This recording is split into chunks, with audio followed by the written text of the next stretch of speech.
Hola, bienvenidos a todos, bienvenue dans ce nouvel épisode de podcast. Ici, vous savez qu'on est très cash, très nature peinture, sans filtre. Et aujourd'hui, je voulais plonger avec vous dans un sujet qui peut parfois être un peu difficile à accepter, c'est les gros changements de la vie. Okay, au-delà des changements un petit peu du quotidien, d'imprévus, etc., c'est vraiment les gros changements. Vous savez, c'est les moments où on se rend compte qu'en fait, le chemin qu'on s'était tracé, eh ben, c'est pas forcément celui-ci qu'on va devoir emprunter. Donc installez-vous bien et on va voir ça ensemble. C'est parti. Bienvenue sur The Cocoon Podcast, le carrefour où les chemins de la vie, du développement personnel et de la santé mentale se croisent. Je suis Julie et je serai ta compagne de voyage dans l'univers fascinant du bien-être et de l'épanouissement personnel. Je suis coach de vie, mère de 3 enfants de 14, 7 et 5 ans et passionnée par l'accompagnement des femmes sur le chemin du changement. Ma spécialité ? T'offrir des clés, des inspirations, des réflexions profondes pour te guider vers une vie empreinte d'amour-propre et de sérénité. Ici, dans The Cocoon Podcast, tu trouveras une mosaïque d'épisodes, certains structurés et riches en informations pour nourrir ton esprit, et d'autres plus légers, spontanés, mais toujours chargés de valeur. Je partage sans filtre mes conseils, mes astuces, mais aussi mes propres phases d'introspection et mes découvertes. Le tout dans le but de t'équiper pour reprendre les rênes de ta vie. Que tu sois à la recherche d'outils pour te construire une existence plus alignée, d'inspiration pour raviver ta flamme intérieure, ou simplement d'un espace pour respirer et te retrouver, tu es en bon endroit. Ensemble, explorons les façons de faire de la place pour plus d'amour envers soi-même et de paix dans notre quotidien.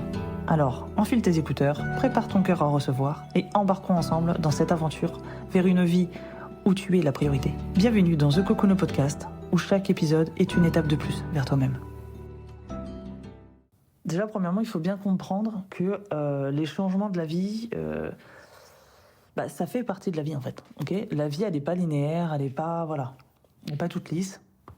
Je pense que vous l'avez bien remarqué, surtout si vous avez des enfants. Là, clairement, c'est le meilleur truc pour comprendre ça.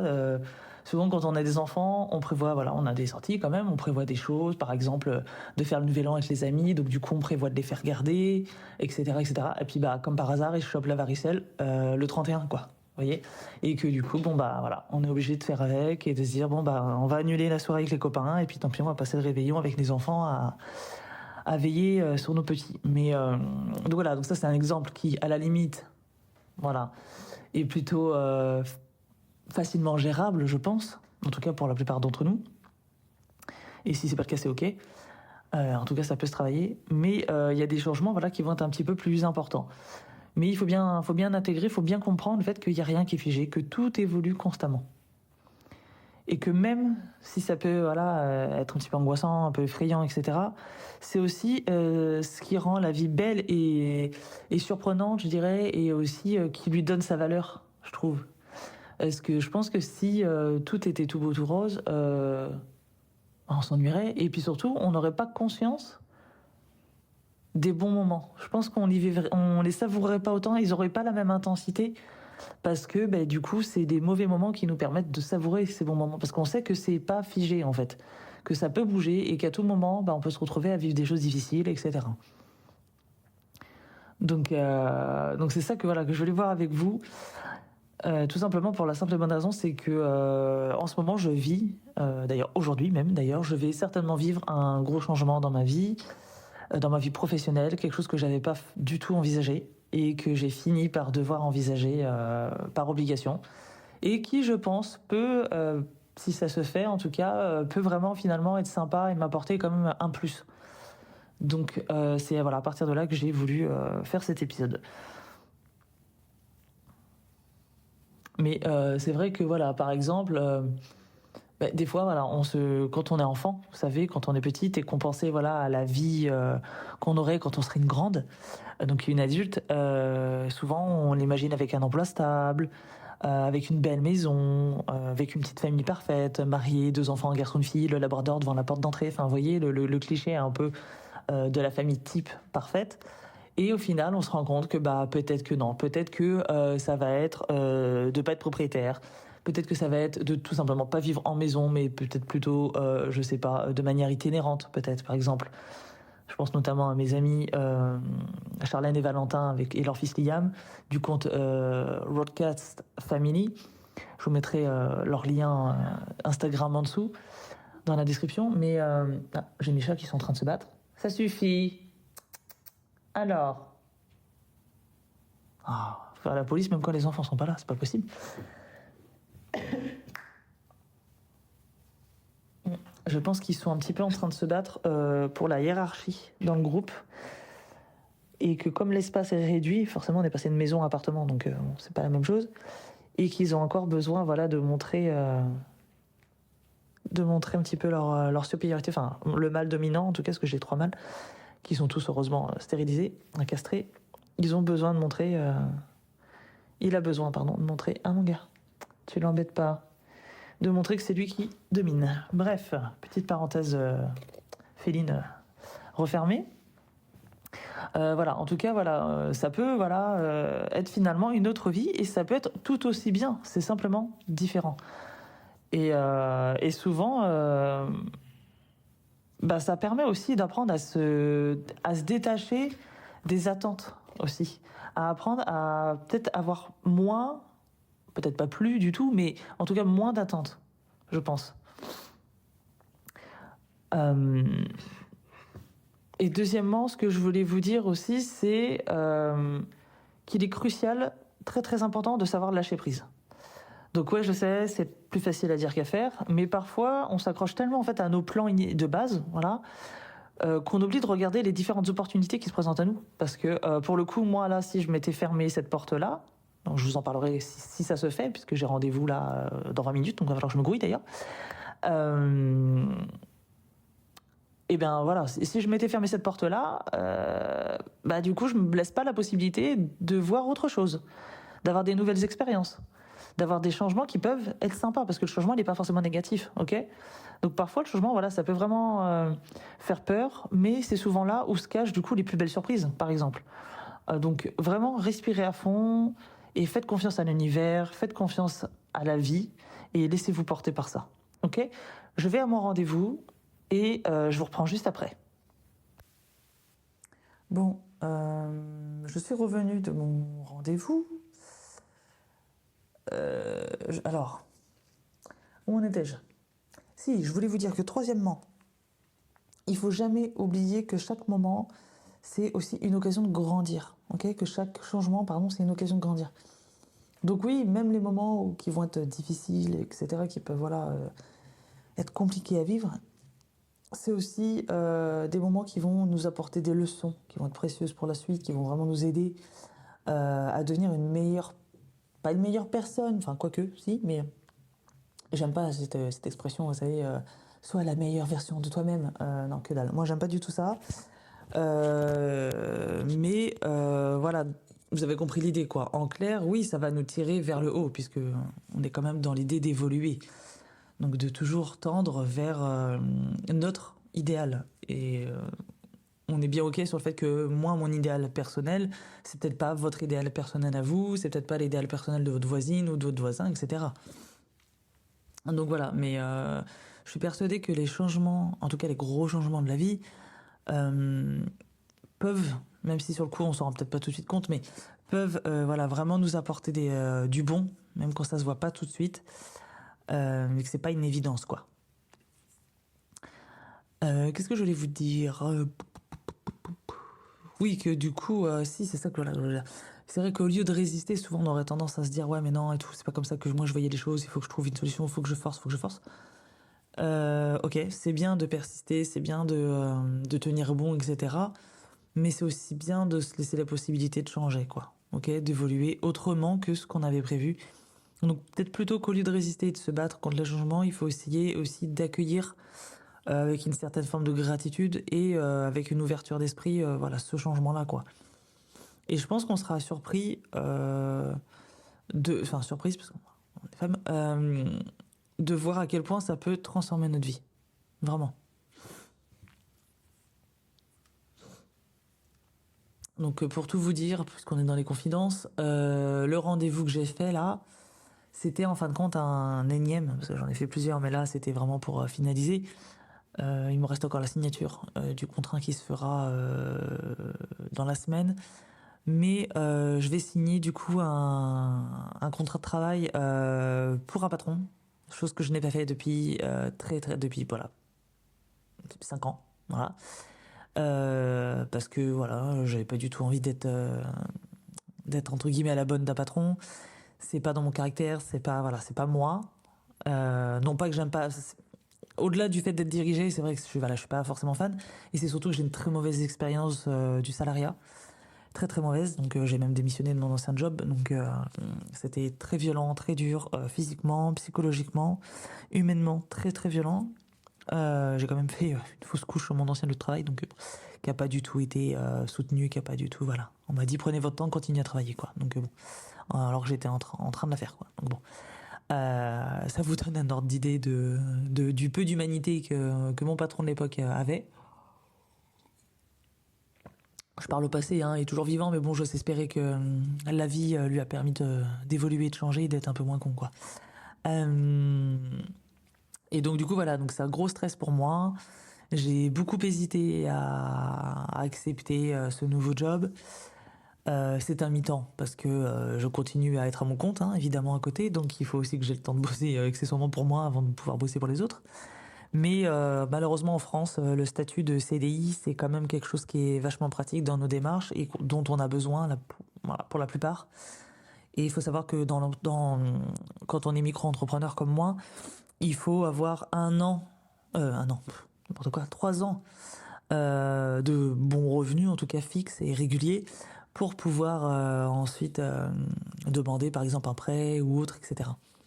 Ou tout simplement pour pouvoir postuler pour une location dans le privé. Voilà. Donc c'est quand même très difficile, hein. Faut pas croire, c'est énormément d'investissement personnel d'être entrepreneur, qu'on ait ou pas d'ailleurs des salariés.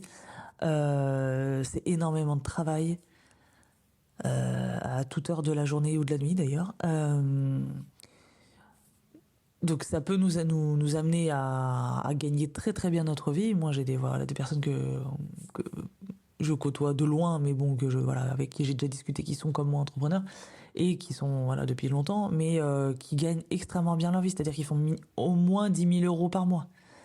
Donc, mais par contre, c'est pas en claquant des doigts. Donc il y a quand même une stratégie, il y a quand même enfin voilà, il y a énormément de boulot derrière.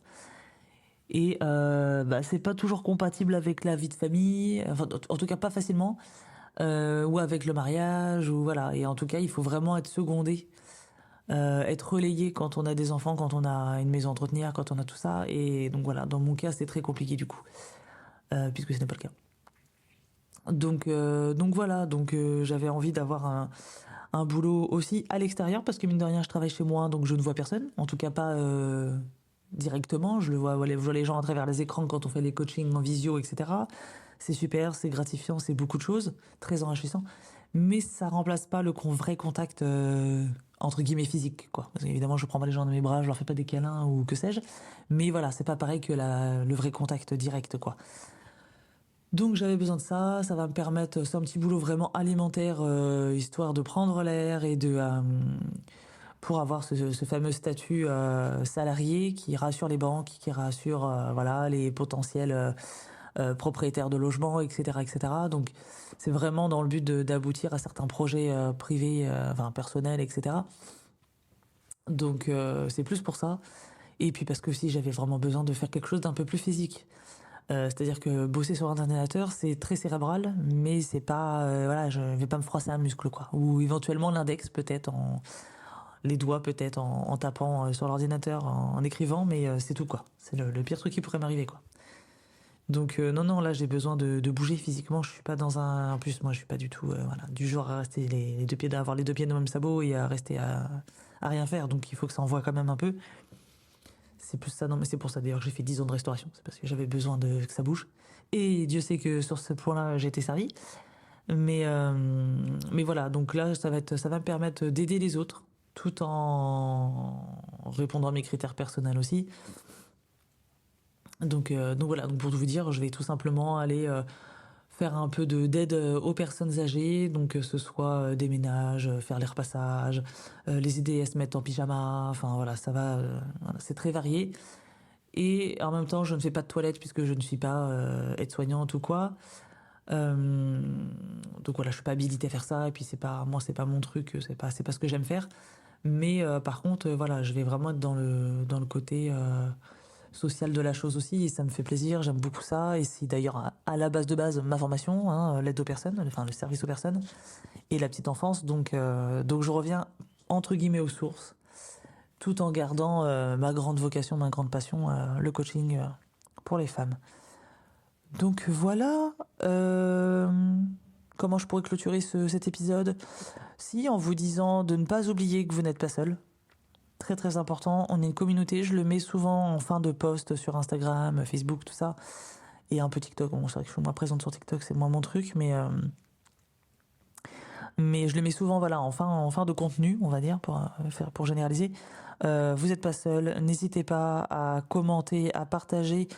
Pas parce que... alors oui, ça m'aide en visibilité, et encore. Maintenant, l'algorithme, il change tellement tout le temps que je sais même pas si ça aide beaucoup, mais enfin... c'est plus pour créer une communauté soudée. Moi, mon grand rêve, moi, je vais être très honnête, mon grand rêve, ce serait d'avoir pas une immense communauté pour dire, ah t'as vu, j'ai plein de gens qui me suivent, je m'en tamponne. Ceux qui me connaissent très bien savent à quel point ça me passe dessus, mais c'est plus dans le sens où je me dis, ah oui, j'aurais réussi à rassembler des femmes qui s'entraident. Et et rien que de le dire là, ça m'émue parce que c'est vraiment quelque chose que j'aimerais vraiment réussir à faire, c'est rassembler les femmes et leur permettre de s'entraider. Parce qu'on a tellement besoin de ça. Le monde est déjà suffisamment difficile. Je trouve ça hyper important qu'entre femmes, on puisse s'entraider, quoi.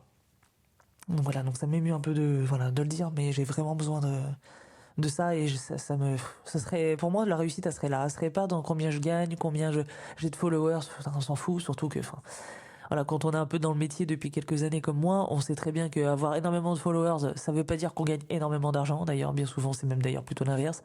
Je connais des gens qui ont 700 abonnés et qui font 10 000 euros par mois. Voilà. Donc ça a aucun rapport, ça n'a rien à voir. Et puis en plus, je suis pas influenceuse, donc moi, mon délire, c'est vraiment pas d'être dans le fait de rassembler, d'amasser, voilà, c'est ça que je cherchais comme mot, d'amasser le nombre de followers, d'abonnés, ou vous appelez ça comme vous voulez. Moi, c'est vraiment dans le fait de rassembler les femmes et leur permettre de s'entraider les unes les autres. Voilà, parce qu'on a toutes en fait quelque chose que l'autre a pas, et inversement. Donc c'est-à-dire qu'on a toutes vécu des expériences, parfois c'est les mêmes, et parfois c'est pas du tout les mêmes, et ça permet d'enrichir l'autre et de s'enrichir en retour. Et ça, je trouve ça hyper important. Et le jour où tout le monde aura compris ça, vraiment, je pense que le monde changera. On porte le monde dans notre ventre, on le nourrit à notre sein et on est capable de faire de très très grandes choses, quoi. Donc vraiment, quand les femmes auront compris que c'est pas en se faisant la guerre qu'elles réussiront, mais c'est en s'entraidant, eh ben, je peux vous assurer qu'il fera beau tous les jours, les amis. Ouais, vraiment, voilà, c'était ça que je voulais vous dire pour clôturer.